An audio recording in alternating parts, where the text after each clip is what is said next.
qui survolait en tout cas le championnat de France, l'Olympique Lyonnais vainqueur à 7 reprises consécutivement en Ligue 1 avant l'arrivée des Qataris au Paris Saint-Germain évidemment, et le PSV Eindhoven qui lui aussi est toujours là, même si il reste toujours un petit peu en retrait par rapport à des clubs comme l'Ajax d'Amsterdam qui lui est effectivement le club le plus titré aux Pays-Bas.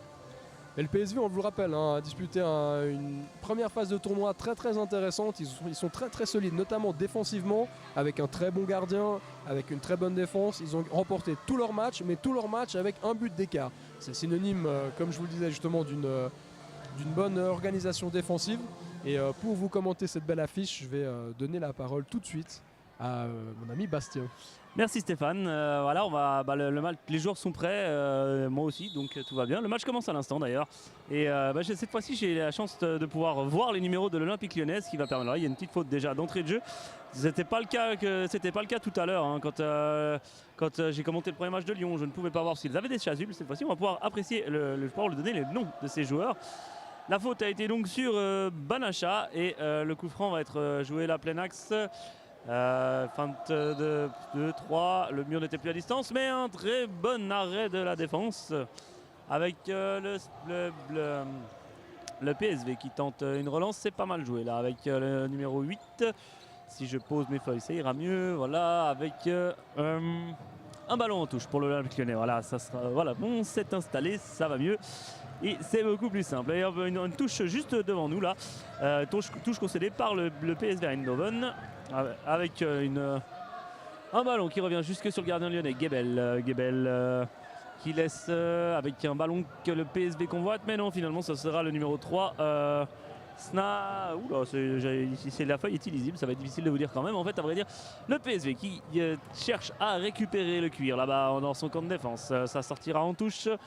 Lyon qui presse beaucoup là sur ce début de match avec une bonne tête là, c'était bien joué de la part du numéro 3 lyonnais qu'on va appeler Smakori, un truc comme ça, je n'arrive pas à lire l'écriture de leur entraîneur. Donc voilà, le PSV de l'autre côté avec un ballon sur les pieds du dernier défenseur, mais qui perd le ballon là, ça va finir par sortir en touche. C'était Ekmat qui a dû concéder la touche. Le ballon arrive sur le gardien du PSV, une mauvaise relance là, mais il était pressé très fort par deux Lyonnais avec un ballon là-bas. C'était pas mal vu. Finalement le PSV se relance, Lyon domine, hein. Lyon domine ce début de match. Il y a eu à peu près 2 minutes de jeu. Je pense que le PSV n'a pas vraiment passé une seule fois le milieu du terrain, du moins pas en étant en pleine maîtrise du ballon. Mais voilà, on a vu plusieurs fois dans ce tournoi que le fait de dominer les 2 premières minutes ne voulait pas forcément dire gagner, bien au contraire. Donc on peut... ou une belle passe et un ballon un tout petit peu trop long pour les Lyonnais. C'est pas passé loin de pouvoir ouvrir le score.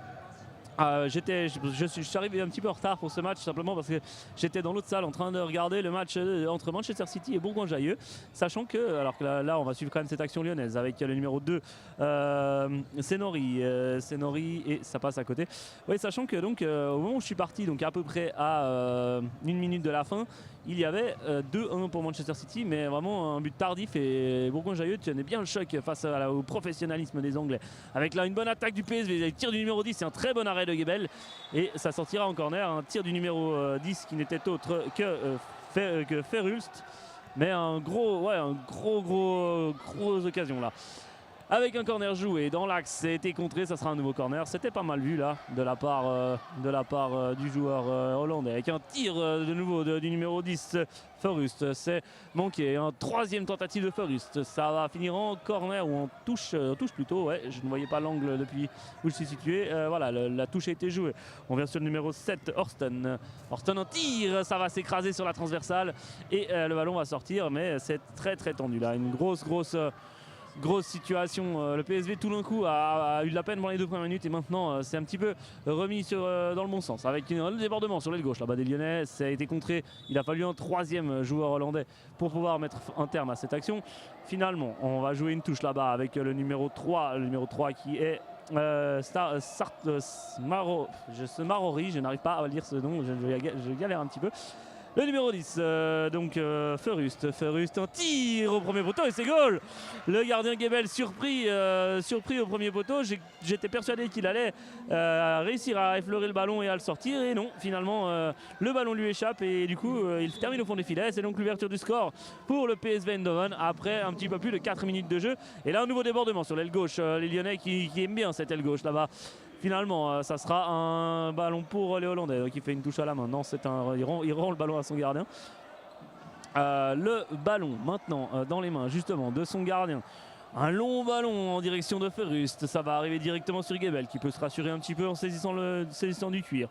Un ballon là-bas sur la droite. Les Lyonnais qui prennent un petit peu le temps de regarder, de construire le jeu, de ne pas commettre d'erreur. Gebel, il a son numéro 2 avec lui c'est Mori. C'est Mori avec le PSV, une tentative de 1-2-3, c'est bien joué, ça va s'écraser sur la transversale. Un très très bon tir, un 1-2-3, très bien tenté là du PSV, c'était très joli. Et Eindhoven qui conserve encore le puck, le ballon, pardonnez-moi. Et c'est un arrêt de Gebel qui donc se remet dans le bon sens après son but où il ne pouvait pas grand chose. Et là, Lyon qui récupère le ballon dans l'axe devant le but, mais le joueur lyonnais était tout surpris de pouvoir récupérer ce ballon. Il ne s'y attendait pas. Et Lyon, alors là, c'était une tentative à la désespérée de la part de Semori. Le ballon qui va terminer sa course dans les tribunes. Et donc le gardien Knisten qui va pouvoir tranquillement relancer ses couleurs avec Ekmat. Là-bas, long ballon, une longue ouverture, c'était très très bien vu ça. Une longue ouverture en direction de Bonrabat et c'est capté par Gebel. Débordement sur l'aile gauche, le ballon est-il sorti? Non, il n'est pas sorti du coup. C'était un contre un tir et c'est magnifique. Très beau tir depuis l'aile gauche, on le sentait venir le danger là-bas sur l'aile gauche lyonnaise. Et un tir qui va s'écraser sur le bas de la latte et heurter le bas du poteau, finir dans à peu près une sorte de lucarne. C'est très très bien joué, ça fait un partout à la mi-match. Un match qui a mis un petit peu de temps à démarrer mais qui maintenant est vraiment un bon match avec Gebel là-bas. Avec Gebel il a Semori. Et il est un peu tout seul face au pressing et au bon positionnement. Voilà, justement, très bon positionnement du PSV. C'est un contre 2 maintenant avec Ferrust et Gebel. Non, Ferrust et ça sera sur le petit filet extérieur. Un duel qui est très intéressant à suivre entre Ferrust et Gebel. Les deux joueurs les deux joueurs sauvent un petit peu leur couleur comme ils peuvent. Maintenant, le PSV de l'autre côté joue la touche. Alors elle était un petit peu limite. Ferrust, c'est très bien vu là, un petit extérieur du pied. Un contre un maintenant. Ferrust. Ah non, c'est dommage. Il aurait fallu frapper Bonrabat qui a voulu remettre à Ferrust, qui a voulu jouer presque trop collectif. Il aurait pu frapper directement. Il a voulu remettre et Ferrust n'a pas eu le temps d'armer une frappe correcte. Mais là, il en a armé une nouvelle. C'est contré. La défense hollandaise qui se fait avoir. Alors, il y aura une faute qui sera sifflée à retardement. Le joueur Ekmat ne comprend pas, je vous avouerai que j'étais un petit peu surpris parce qu'elle a été sifflée genre 2 secondes après et alors que le ballon avait été récupéré et alors que c'était un contact sans véritable faute. Une frappe depuis le milieu du terrain, c'est contré par une tête hollandaise. Un ballon là, ça joue un petit peu au kung-fu, finalement très très bien joué de Ferrust. Ferrust, une belle balle là pour son coéquipier numéro 8. Ah dommage, c'était Bonrabat, il avait tout fait juste, mais emporté par son élan, il a voulu frapper rapidement mettre le ballon sur la gauche du gardien Gebel. Il s'est un peu trop précipité, ça passe largement à côté. Mais déjà une nouvelle contre-attaque avec un nouveau Ferrust. Ferrust de nouveau, une excellente balle en direction de cette fois-ci du numéro 2 qui n'est autre que Bresser. Mais ça a été contré par Gebel qui fait un très bon match. Et là, c'est un contre 2 là pour Lyon. Et très très bonne intervention de Ekmat. Et le joueur lyonnais reste au sol, Bagadi. Il reste au sol, c'est vrai que le contact était viril, mais il n'y avait pas de faute. C'était vraiment, le joueur est arrivé le premier sur le ballon, il a coupé la route de l'autre. Et l'autre, c'est vrai qu'il a pris un coup d'épaule, mais rien de bien méchant. Et il s'est relevé d'ailleurs. Et du coup, Lyon a pu jouer cette touche là-bas. C'est 2 contre 2, mais finalement très bonne récupération. Et là, un débordement du numéro 11 et le numéro 9 du PSV qui peut aller marquer le but à la 8e minute de jeu. Numéro 11 du PSV qui n'est autre que Mukers qui vient d'entrer. Il y a eu un changement pratiquement global du PSV sur l'action précédente pendant la blessure du Lyonnais. Et du coup, là, grosse sortie du gardien Knisten qui peut aller toucher le ballon et l'envoyer carrément sur son vis-à-vis Gebel. Mais alors, aussi un long ballon en profondeur, il y a des belles passes. Il y a 2-3 coups d'œil qui valent le détour. 2-3 actions, vraiment des ballons mis en profondeur, des petites touches de balle, c'est magnifique. Voilà. Avec le numéro 9 qui n'est autre que Midaï, qui a une crinière blonde qui va nous permettre de le reconnaître un petit peu plus facilement, même si on ne voit pas son numéro. Mais là pour le moment c'est Gebel et son défenseur qui tentent de se relancer là-bas sur l'aile droite. Un long ballon le long de la ligne, c'était pas mal vu mais c'est manqué. Et finalement une 2-3 de nouveau et Midag qui n'a pas pu se saisir du ballon et le ballon va sortir en touche pour l'Olympique Lyonnais. Il reste un petit peu plus de 3 minutes à jouer, toujours 2-1 mais un match qui se resserre petit à petit avec Lyon là-bas. Lyon qui espérait faire un changement, finalement ce n'a pas été le cas. Un petit aller-retour entre les différents défenseurs pour essayer de trouver une solution. La solution, elle viendra par là-bas, par l'aile gauche à nouveau. Avec un débat, petit pont carrément très bien joué. Et le joueur lyonnais qui s'est un petit peu emballé, qui a frappé. Il y a eu un tacle contré. Et Midag, là, est-ce qu'il arrivera le premier? Non, ça sera Semori. Semori en direction de Gebel et qui reviendra sur Gragnani. Et c'est manqué. Là, encore un bon numéro là, de la part de Muklers et Midag. Finalement, Gebel fera récupérer. Encore le PSV, le PSV très très offensif en cette fin de match. Et il y a de quoi, parce que le score n'est que 2-1 avec un bon ballon là-bas, une frappe, c'est contré.